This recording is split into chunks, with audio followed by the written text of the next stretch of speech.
Welcome to Psych's The Bottom Line Pharmacy Podcast, your regular dose of pharmacy CPA advice to fuel your bottom line, featuring pharmacists, key vendors, and other innovators. Your checks, yes, you can call me, because we the best. What about my $10 haircut at Walmart? How's this look? Yeah, why did you do that? Because I needed a haircut. $10 Scotty, in 10 I've minutes, told you this. You get your haircut, and immediately before you leave, you go ahead and get immediately on the schedule, 4 weeks, 5 weeks, whatever you need. Oh, yeah. You don't leave there without her giving you a... I do that, but then things come up. I got podcasts to get on and stuff. Work to do. From here, the haircut looks nice. I love the girl I go to. They do them at 8 o'clock at night. I take my whole crew up there. Oh, yeah. They stay open late. The whole crew? I go alone because that's my time, but everybody else, we just open the door and everybody runs in. My husband, the kids, everybody. My mom actually owns a hair salon, and so no one has done my hair but my mom my whole life, and no one's allowed to do my hair. So there's that. I have a friend that's mom cut his hair forever, and she didn't do a great job, and but he wants somebody else to do it, so it's a whole thing. It's a thing. It's a thing. She's good at it. She's good at it. Ooh. I wouldn't want to be in that predicament. Oh, it's funny. What's going on, Nicolette? What's new? We've been working. Still, it's interesting because it's still the same old. So I often think back to the summer of, I think it was 2014, 2015, when pharmacies would just email me their raw data exports from their PMS, and I would just kind of look at them and try to figure something out, try to determine patterns. This was before AI. Oh, wow. We'll have to tell our kids that. Before cell phones, we had beepers. Back in my day. Yeah, before AI, we had spreadsheets and we stared at them. Speaking of that, I got an Apple charge on my phone the other day. I had to do some investigation, but it was for a AI Bing premium chat GPT service. Mm-hmm. Oh, wow. I tracked it down to my 15-year-old. Oh. So. This technology. I can't. They're using that stuff. He said he was just using it for ideas. Straight A's. Papers. But. Well, you have to use what's out there, but you can't overuse, I guess. Where's the balance? I'm concerned about my 15-year-old's level of right and wrong, maybe, in those scenarios. You might want to address that. Especially the fact that I don't understand what $24 is getting you, because I could get a lot of free information. Not premium, though, evidently. What's premium do? I don't know. This is funny. It's not. And he has access to your Apple account, evidently. Well, yes, unfortunately. She didn't even think about that part of it. Nicolette probably knows about this. They have to, nobody uses cash, and when he's not with me, and he needs to run into McDonald's with his friends, he just uses mine. He's linked to mine. So I had a funny experience. I was telling someone who's I was at physical therapy, and I was telling them about Napster and all that kind of stuff. They were like, "What's Napster?" Oh, Napster. And I told them about dial-up. So I think she thought I was her age, and she's starting conversation. And I was like, "Yeah, I'm not your age. I was around with dial-up internet." They're like, "What is that?" I'm gonna go. I was in college with Napster. It was the best. I still have some CDs that I, made myself from the music I downloaded. I want to know, so Napster, right? Back in the day, we waited 30 minutes for one song, and now it's just a whole video instantly. Mm-hmm. In the future, when we're talking about getting data for pharmacies and selling, we're going to be back in the day, they used to do what? And then today with Hottie Dotti. Yeah. What's going to be the big swing? I'll tell you what, I can't wait to be that was back in the day, is all these data feeds. So we work with all the PMSs and get the data feeds in, and FTPs. We're trying to go more towards API. So then you don't have to have all the server load and you get everything in real time. But FTP file transfers is kind of like the fax machine of communication, I feel like. And it's just, I can't wait till that, when we used to say, wow, remember we used to do that? I'm here for that. So let's get all the data connectivity figured out between all our different companies. That would be wonderful. Nicolette, you get this data from the script system, and walk us through, what are you doing with that data? What does Dotti do? Well, we'll get into Dotti, but I mean, what are you doing with that data? What's important about that data? We're looking at it at my company at Atrium 24. We're looking at it from a sales and marketing perspective. So some of that will tie into your workflow and your operations, because to sell something, it can't get stuck in your workflow. It can't get caught up in the retail dumpster fire, which is what I lovingly call a community pharmacy. But we focus on sales and marketing. So when we look at data and when we put it in Dotti in a dashboard, now you have all your sales reports. It automatically loads a CRM for you. So a CRM is a customer relationship manager. And most pharmacies don't have one, don't know what it is. And that's fine, because I didn't know what it was either. But it all goes back to, why did we spend 2 years and a lot of dollars building this very specific sales and marketing tool for pharmacies? Why did we build it? And it really goes back to two core memories, I could say, that I have that were really big pain points for me. Both when I worked at PDS as a consultant and when I had my own pharmacy, which I sold just a few weeks ago, after wearing Scotty out on the whole transaction. Congratulations on that. Yeah, thank you. Yeah, congrats. Still weird. It'll probably be weird for a while. But when I worked at PDS, we did a lot of really cool things. There were a lot of really smart people there. And it always bothered me that we had these data feeds that started to feed the early versions of our analytics tools, but we as consultants didn't see that data. We didn't use the data to help us do our jobs and consult with the pharmacies. So all the free text kind of bothered me. You would get on a call with one of your clients, with one of the pharmacies, and you would have to ask, so what's going on? So how's business? So what can I help you with? If I would have just had that data teed up in front of me, I, as the consultant, could have seen and visualized things to tell you, rather than relying on you to understand and interpret what's going on and to tell me. So one of my best friends is a software developer, and he built our original version of the Atrium software like 4 years ago. And still every week he visualizes data for me. And he said, if you're going to build software, whatever job you have, if you're going to build software to help you do your job, you have to assume that no one's going to care.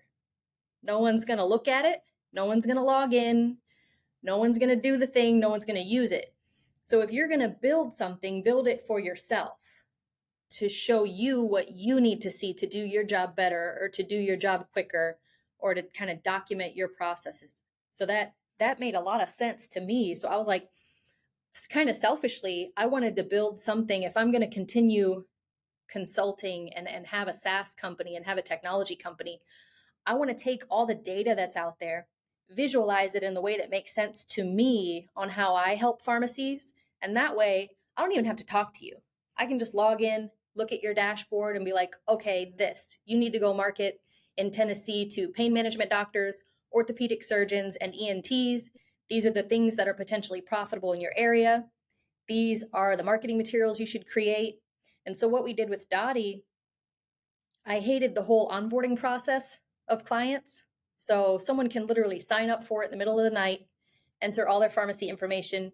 It automatically, the billing system is all integrated. It'll just bill them automatically, whatever the monthly membership rate is that they choose. There's 3 tiers. There's a free trial in it too, so they can try it out for a couple weeks. And then it automatically fills out all their contracts and data release forms, sends it where it needs to go to turn on their feeds, saves the contracts in their admin profile for me, populates their dashboards as soon as we get the file from the PMS. So it just, all that busy work, that's the goal for all of us, is to forget the busy work, forget the free text. Sometimes I like computers more than people. Sorry. How great would it be if we could do that to our onboarding process here at Sykes? Yeah, and you can. That's our hardest part of the process is when we onboard clients. Onboarding's no fun. Oh man. But you know, I want to talk about the marketing piece, because I think Nicolette and you and I talked about this at PCCA. I've talked to others in the industry about this, where more and more you're beginning, I think I'm beginning to realize how important marketing is in a pharmacy. It is, especially in like a compounding pharmacy or what other kind of pharmacy, but that marketing component is critical. So in a retail setting, exactly how important is that marketing piece, and maybe expand on that. Yeah. So what's incredible to me is we all have a business and we all run a business. We're really good operators. We're really good at compliance. We're really good at just workflow. And if you think about it, how are pharmacists trained? And a fellow pharmacist, we had this conversation last week, and she said to me, you know, pharmacists are trained to find out what's wrong. So if somebody sends you a prescription to check, you're not looking at what's right with the prescription. You're not like, hey, congratulations, this is the right patient, this is the right drug. You're looking for what's wrong. So you pharmacists are hypercritical, and we're trained to always find the mistake, find the error. Is there a drug interaction? Is there an issue? Could the patient take this drug the wrong way? If they don't take it with food, maybe it's not as effective, or maybe it's going to upset their stomach or whatever it is. So pharmacists our personality type is typically pretty critical. And that made a lot of sense to me, because even in software development, I get that feedback from that kind of the world sometimes, where it's like, you're very critical. Or I'm like, does that mean I'm important, or does that mean I'm negative? But that's the pharmacist. So that's typically a pharmacist lane, is to criticize. And I don't mean it in a negative way. I mean, if you miss something, someone could die. Right. Like, that's how we're trained. So I think having that understanding, it really does make sense why most pharmacies and pharmacists who run their own business, they don't have a sales and marketing division, because sales and marketing is optimistic, and it's aggressive, and it's outgoing. And that's kind of the opposite. Creative.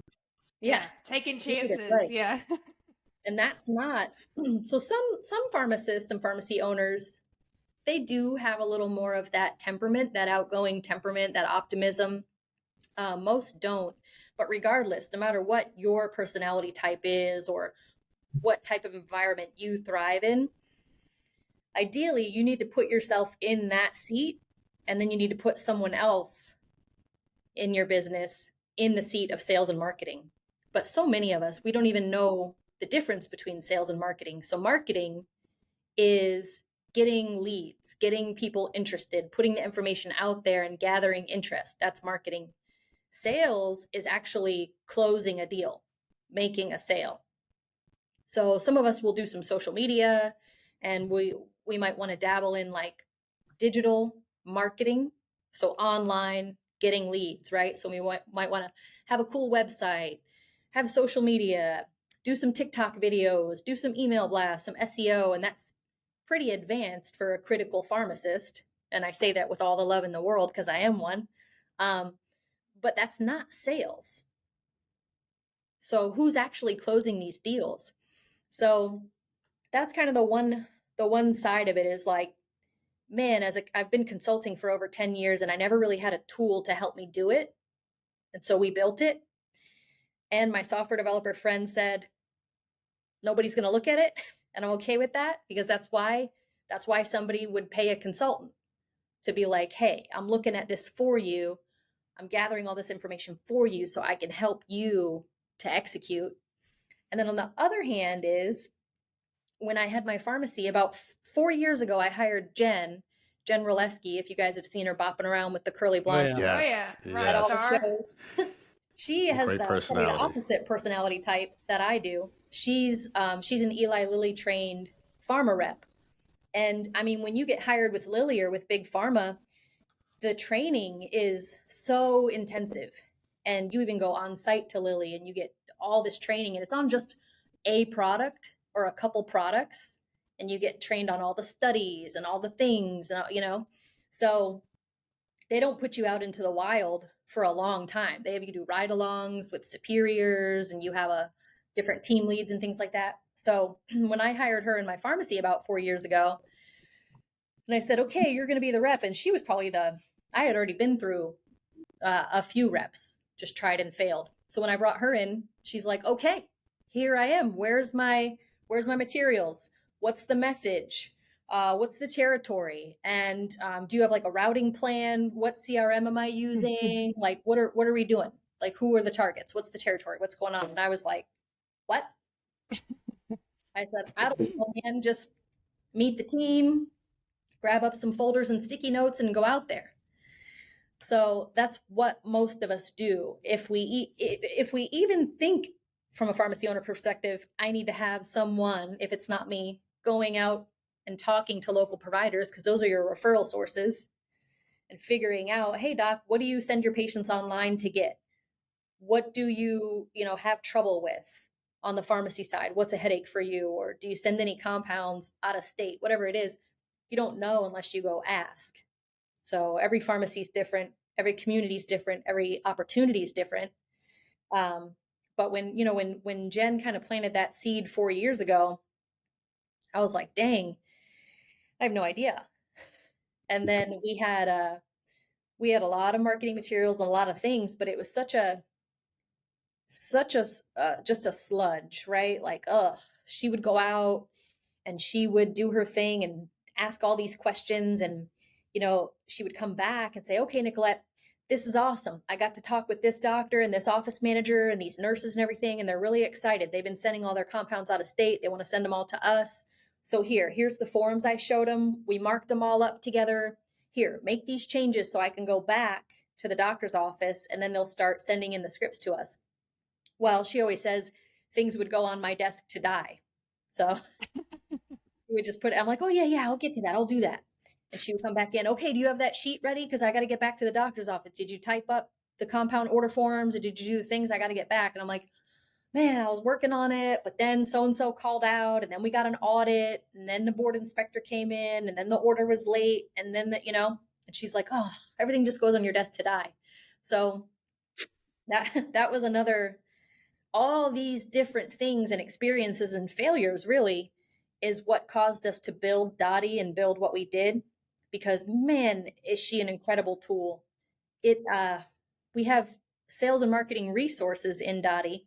So we have over 120 different PDFs. So we have retail, compounding, specialty, and we're starting into long-term care. We have info sheets, sell sheets, order forms, just different marketing pieces. And our clinical pharmacist, Annie, actually combs through our data share on the retail side to see what's potentially profitable around the country. And then if anything's statistically significant amount of claims in the past 90 days with a gross profit average of over $40 or more, she'll look at it and say, okay, what kind of doctor would write for that drug? And so we have over 40 different physician specialties where Annie will be like, that one's got to go on the OBGYN form. That one's got to go on ENT. These drugs have to come off. So that's how we solved for things going on the owner's desk to die, is Atrium's kind of doing that in the background for everybody. We're watching the CVS Caremark aberrant list, because that's a weird thing with over 1,200 drugs now. We keep that updated every month. So if you do dispense anything off there, it's on your dashboard and it's showing you like, hey, 5% of your Caremark revenue came from something off that list. Like, few of our pharmacies do dispense off there, but still, it's all these little pain in the butt things that were really hard to nail down. That's what we put on a dashboard and in a tool to help these pharmacies. So you're pulling in that data, and then you're saying, all right, this data is profitable. This data is profitable. Who's prescribing? Is there a pattern here with a doctor or whatnot? All right, well, then let's go talk to that doctor. Let's take them some materials. Yeah. Let's grow that area of business. So that's kind of what you're Yeah. trying to get at. Yeah. Yep. Yeah, because if you think about it, let's say you're at your kid's baseball game and you learn that one of the moms on the team works at the local GI office, the gastroenterology office. And you're like, "Oh, hey Tina, I didn't know you worked at Dr. Jones' office down the street. That's great. Did you know that I work at the pharmacy here?" Or, "Oh, okay. Well, do you guys write for compounds?" "Oh, you do? Do you have any trouble getting them? Where do you send them?" "Oh, you send them out of state?" Because that's usually what we hear.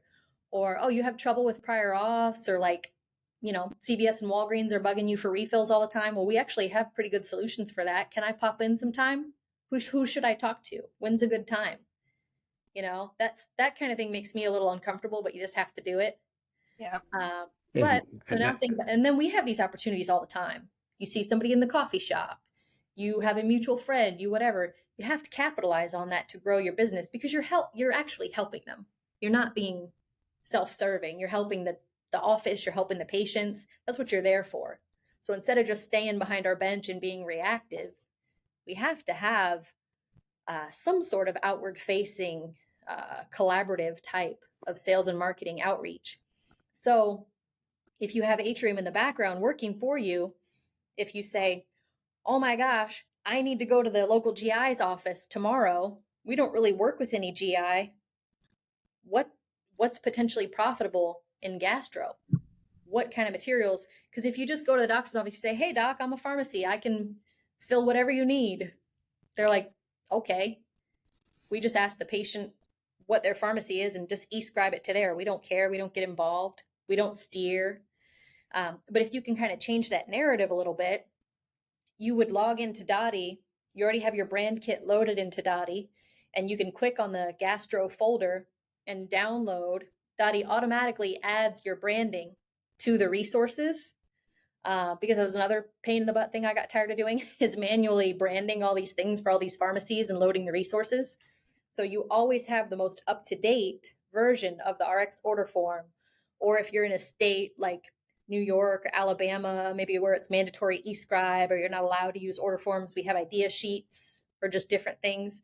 But the whole use case is you have the most updated, clinically appropriate order forms or sell sheets or info sheets for retail, compounding, specialty, for that type of doctor. So you can just print it out and go, and you know that these are kind of real time. You don't have discontinued drugs on there or drugs with old data that they all got MAC'd and they got taken off the plan or whatever. And then you say to the GI, like, "Hey, this is what works for other local GI offices," or whatever it is. Like, this is what people in our community, in our network, present to other GIs. Do you write for any of this stuff? And then at least you have something that you're leading with, and you can start the conversation. So if you're a pharmacy owner out there, and I mean they're wearing 20 hats, At least, yeah. How do they expand into this area? How do they add this into their into their pharmacy? Yeah. Hey, I've never done anything like this. I want to capitalize on the opportunities around. How do I get started? Do I have to hire a marketing person to do this? Do I need a sales rep? How do they dip their toe in there? Yeah, and that's the perfect question, because that is everyone's question. And most pharmacy owners fail when they explore this, just as I have in the beginning, because they think that's the first step. They think, "Okay, I get it. I need to focus on this in my business. Let me hire somebody because it's not me." So they hire a sales rep. You could go all across the spectrum. So you could hire a 6-figure ringer sales rep with active relationships. I don't recommend that, actually. We've done it and we've piloted it out. We've tested a lot of things. I don't recommend it. Or on the other end of the spectrum, you can hire somebody pretty green, pretty inexpensive. That's actually what I recommend when you are ready to hire, and then I'll back up from there. But that green person, you have to incorporate them into your pharmacy team. You have to give them a little bit of that Eli Lilly training where like you work the bench for a couple weeks, you learn how all this works, become a team with our team, and become a true bona fide employee in the OIG's eyes, so that if we bonus you on your performance, you're a true employee. You're not a 1099 that we're pretending is an employee. You know how to ring the register. You know how to answer the phones. You know everybody who works here. You celebrate the birthdays with us. You really work here. But that's not the first step, because a lot of pharmacy owners, they have no sales and marketing system. They have no structure. They don't know their targets. They don't have any materials. They don't have a CRM. So if you hire somebody and say, okay, this is day one of your employment, I'm going to want to see a return on investment in you within 90 days or else I'm going to fire you. They might not tell them that. Some of them do. But then you just send them out in the wild. Well, we didn't set them up for success. They're not going to be successful. So if you do go out and hire someone and that's your first step, you don't have a system, you didn't build a position for them to step into and know exactly what's expected of me. Am I doing a good job? How can I grow? If you don't have that built, you need to understand that if you're hiring someone, you have to give them the time, the space, the tools, the resources to build out that system for you. And that's fine, but that's going to add another 3 months at least on your return on investment for them. Yeah. It's still valuable because like, if you think about, so right now, if everybody would audit their pharmacies, do you have a sales and marketing system? Do you know who your top prescribers are by profit and by volume? Do you know their trends? Have they increased or decreased over the past 3 months? Have your top 10 prescribers in profit changed over the past 3 months? And why? What are your most profitable compounds? What are your most profitable specialties? So if you don't know those things, do you have a brand kit loaded where you like your business cards, your folders, your marketing materials? Do you like them? Do you know your Pantone colors? Like, do you have it all tightened up? And if you don't, that's fine. Most of us don't, because we're busy running a very complicated pharmacy business in a challenging industry. But if you're going to focus on it, give yourself that time and space to focus. What about a pharmacy? What about a pharmacy that's in a very small town of 5,000 people? There's not a whole lot of doctors, right? Or, I mean, is this applicable to them? Does this even matter for a small town like that? It's different. It's going to be different than, my community here in Palm Harbor outside of Tampa, or in your more like metro areas. Right. But you still, and we'll talk with pharmacies. I'm thinking of one store that we have in Alabama. It's a mutual client. And they do, all these pharmacies come to us and they say, yeah, we don't do too much, just retail. We're like, oh, well, do you do vaccines? Yes. Do you do special adherence packaging? Yes. Do you do delivery? Yep. Diabetic shoes, supplements, nutrient depletion. Like, they do a lot of different things. So then when we ask them, like, all right, well, what do you make money on your P&L? Like, what's an actual profit center for your pharmacy? And then do you have just like a sales slick for each one of those services that's geared toward prescribers and or that's geared toward patients? Do you have it on your website? Do you post about it on your social media? Like, do people know about it? So in the rural areas, it's usually just getting their brand kit loaded up. Some of these pharmacies have been around a long time and they don't even have a true brand per se that's cohesive across the company. So a lot of them work on that.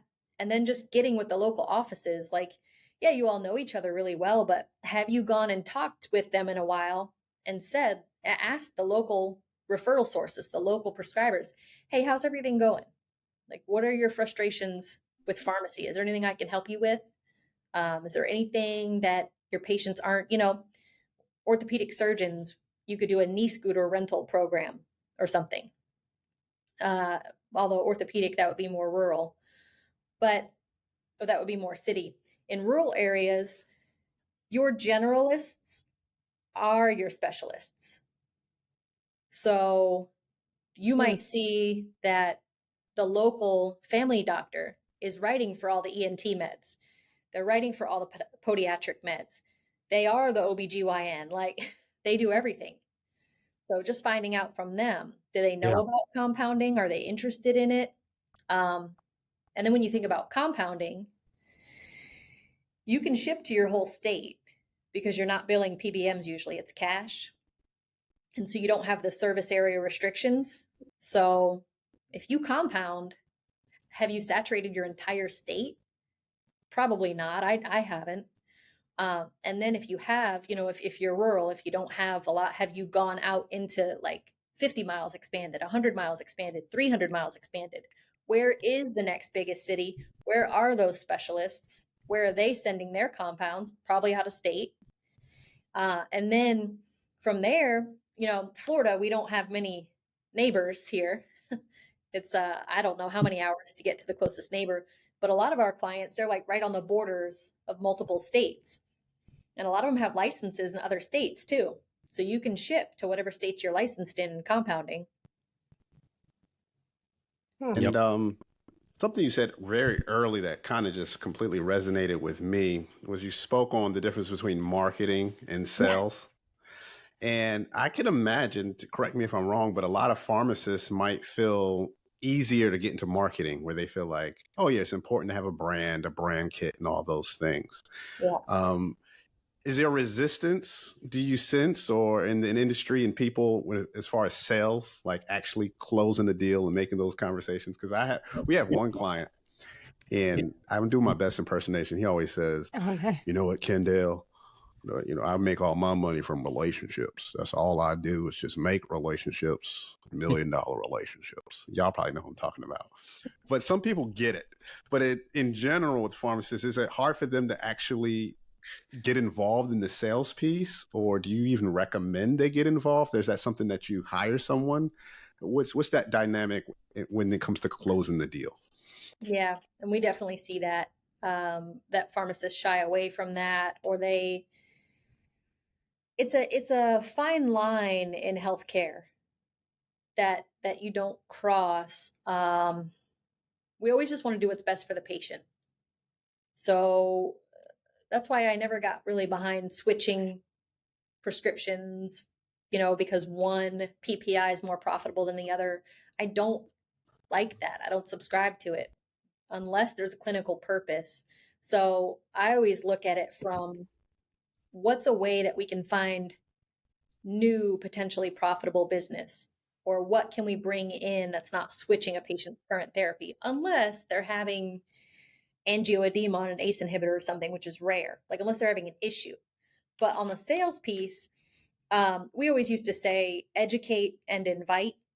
So that feels a little better than sales, because pharmacists are educating patients. So educate them about it, educate them about this nutrient depletion, how if they're on a birth control pill, they're going to be depleted in their B vitamins, they're going to feel tired, they're going to educate them about what it is. And then invite them, here's a couple that we recommend. And you have maybe your good, better, best lines or whatever. And then, if they're getting an antibiotic, educate them about this is really going to clear out the bad bacteria and the good bacteria in your gut. And it might cause some diarrhea, it might cause some side effects because you've cleared out all the good flora. So we recommend this probiotic to replenish your GI tract with good bacteria, build it back up, especially since you're going to be on an antibiotic and just kind of get you all out of whack. And that's really the sales piece that pharmacists, if you position it like that, they feel more comfortable. If you're like, okay, sales, we got to sell 10 probiotics a week. Go. We're going to make a little thermometer chart. That could be off-putting to people who thermometer chart. Yeah, right. Like, oh, you're not getting a pizza party if you sell 10 probiotics this week. But educating and inviting is better. No Krispy But then if Kremes you do have that salesperson, even if it's a physician liaison, community liaison, pharmacy liaison, they might not have the word sales in their title.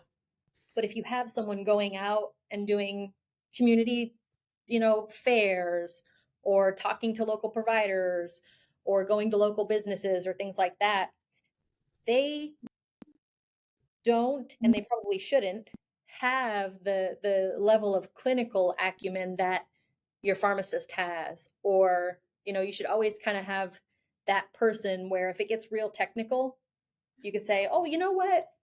Can my pharmacist call you? Or because the pharmacist might not always be able to come in. That's just not feasible. Can my pharmacist call you? Or can I give you my pharmacist's email address or cell phone number or whatever it is?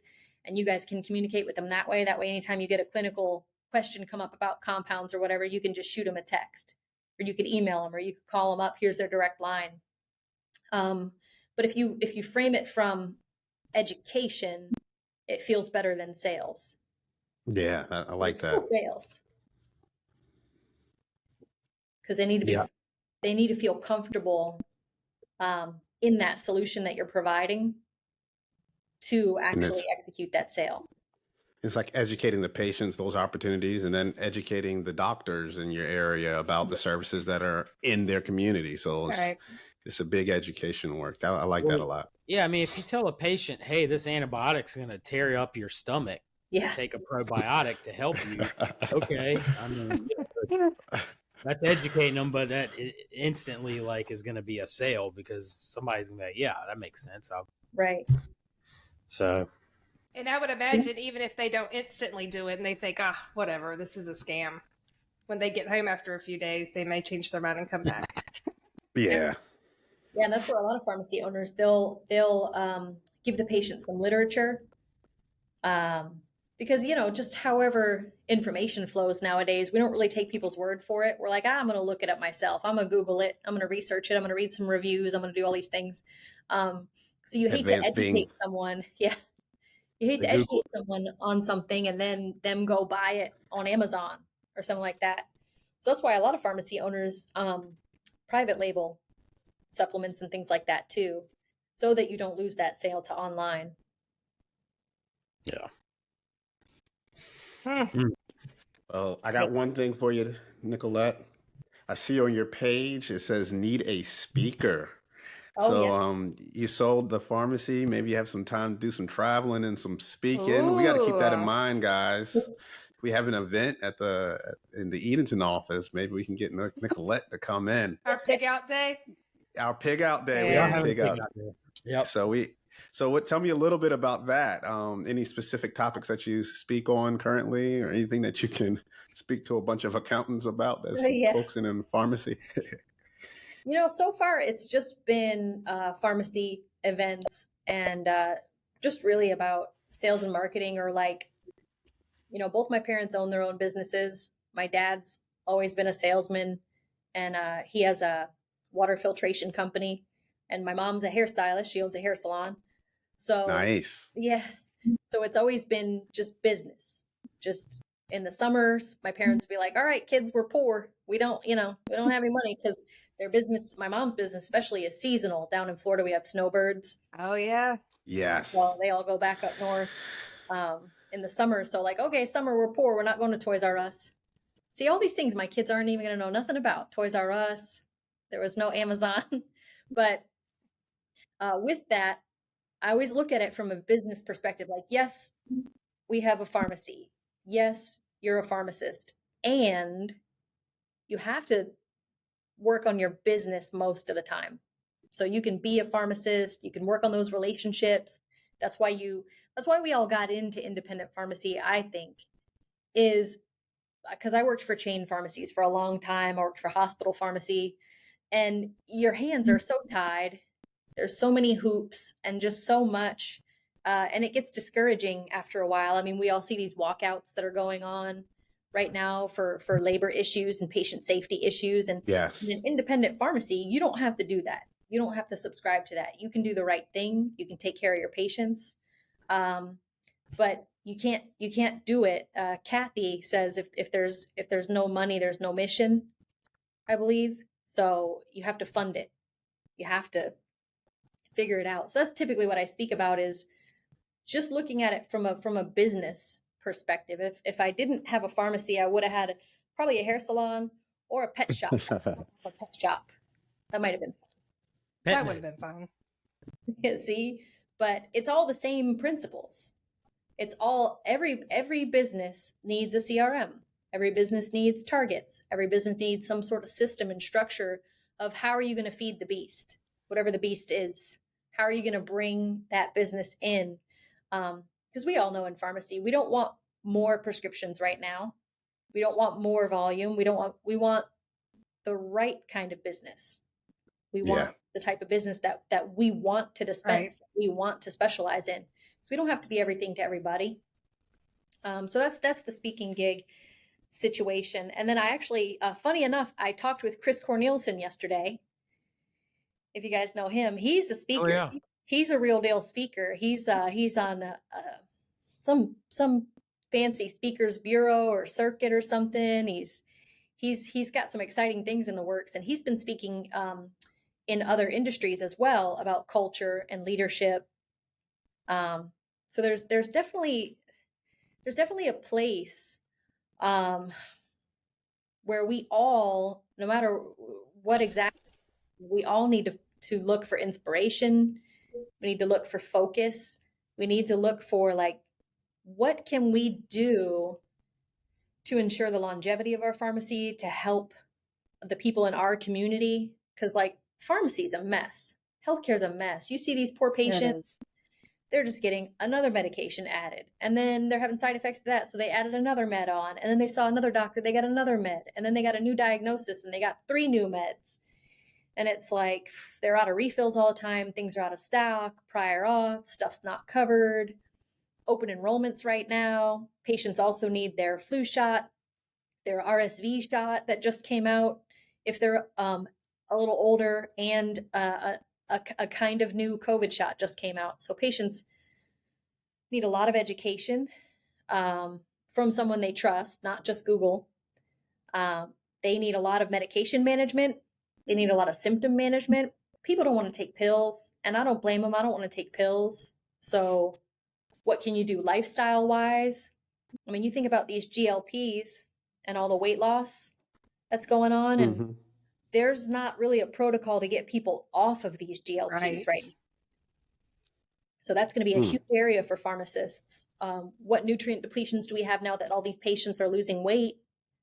And which is great, but is their protein intake adequate? Are they moving more? And then who's going to come in and fill that gap? It should be pharmacists, but it should be pharmacists in a systematized, strategic way so that we can support it.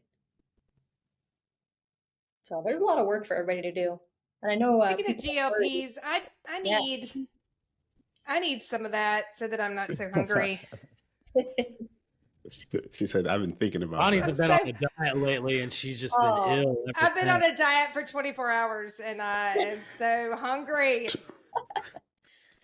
I mean, I feel like it's 10:30 in the morning, and I feel like I haven't eaten lunch, and it's 2:30 or something. Oh, so angry. I'm a big believer in eating every couple hours. I even had my doctor write me just eat. But you got to eat the right stuff. But I even had my doctor write me a note when I worked at the chain that I had to eat every 2 hours because I was pregnant. I was pregnant for a 3-year span, like an elephant. Yeah. I had kids in 3 years back to back.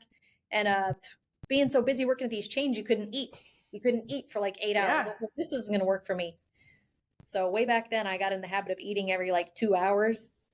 And no, you're not you when you're hungry. No, I'm definitely not. Eat a Snickers. Yeah, just do it. Just do it. No, I feel you though. I've started working out. Well, me too. 24 hours ago. Hey, whatever, that counts. But just to get more energy because we all sit at computers or we sit in front of computers all the day, and it's like, oof, man, you got to do something. But then if you're working out, you're hungrier. So, but I don't know.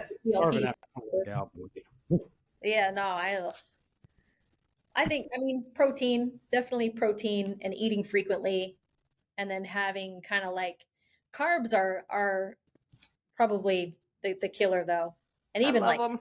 I know, but then they make you tired. Like protein, you gotta have protein. You can have fruit because that has natural sugars, but you gotta know which fruits.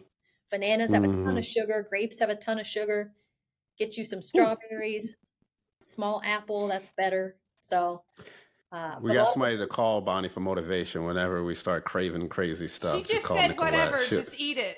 The Snicker. Yeah, I mean, He's just not eat going to it. be motivated. I'm just kidding. If it's gonna haunt you, just maybe eat a third of it. Moderation. Oh Hey, man, I went. we could hire you to come speak to all Yes. our employees about wellness. See, there you go.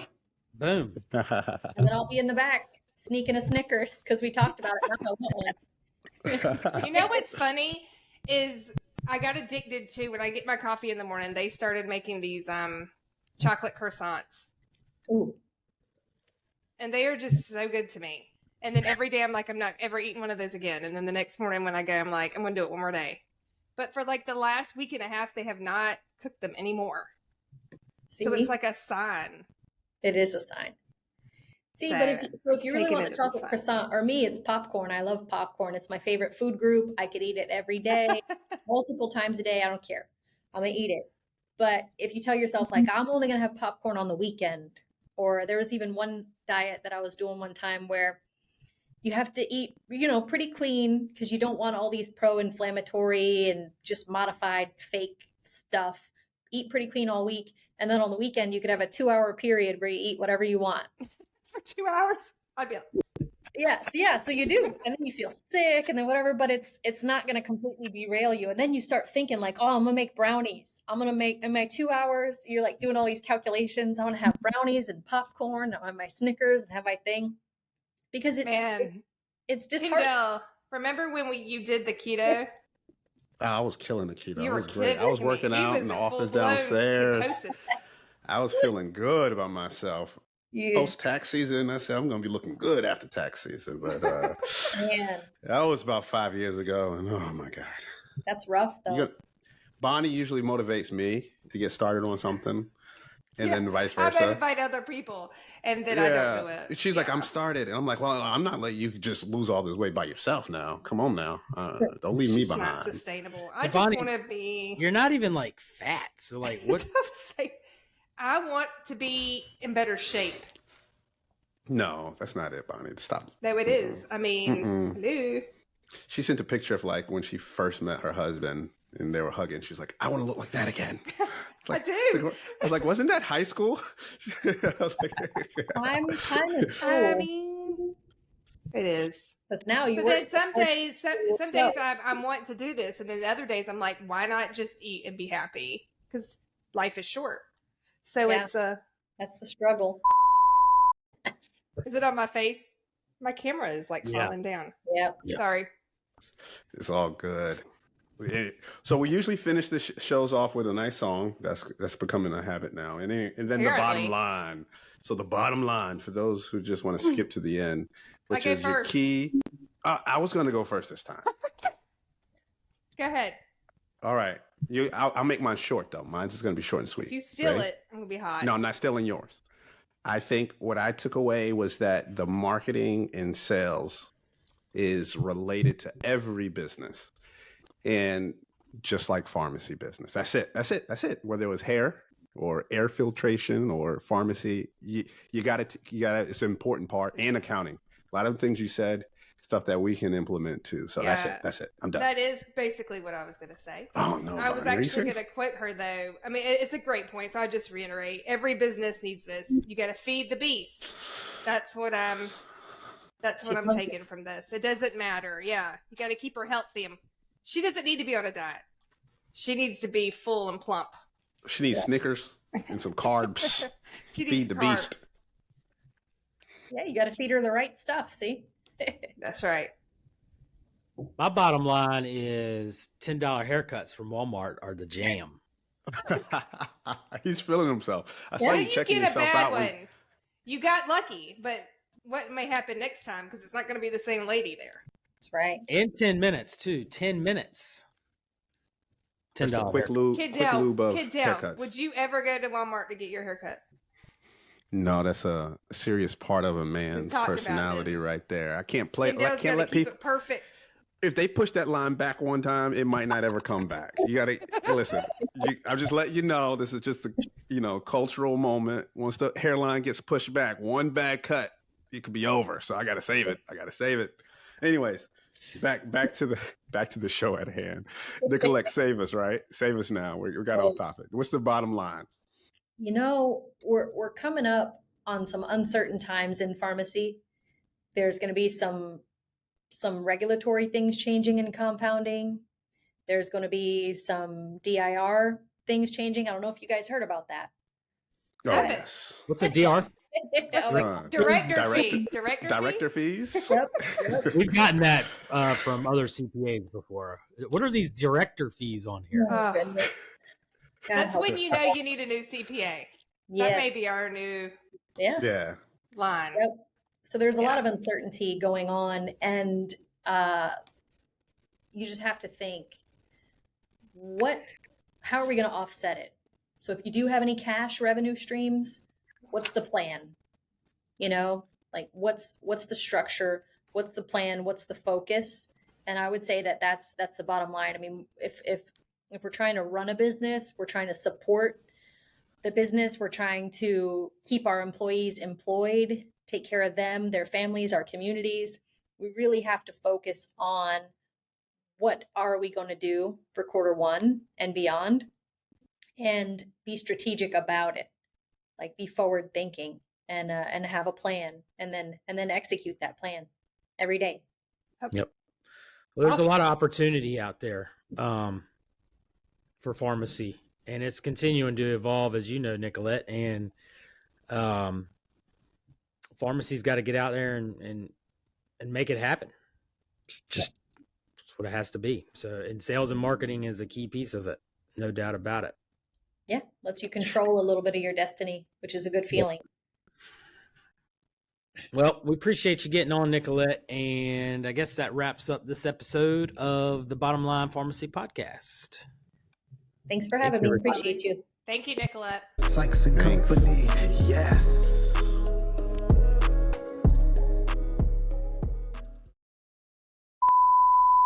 Something for you guys. You ready for this? Uh-oh. Yeah. You ready? Y'all made me do this. I didn't want to, Uh-oh. but you practically made me. We can cut it out if you want to. But Are you gonna I sing? wrote something. I wrote something for you, Nicolette. You ready? Uh-oh. She look at her face. She's turning red already. I'm blushing. This is the start. You started it at the beginning. It says Hottie Dotti, the program that's a hottie. If your marketing is shoddy, you need to get in touch with Dotti. Dotti. But you don't want everybody. Reach out to Nicolette and collect the least that are the best. Dotti. Oh, see? Hired. You practically made me do it. When You got to you're get like, a beatbox on the track. Scotty, you got it. What did you use to? Listen, What's he used will, to he play will with? whip that out in like an hour. You'll have it in your inbox. That's awesome. Dotti.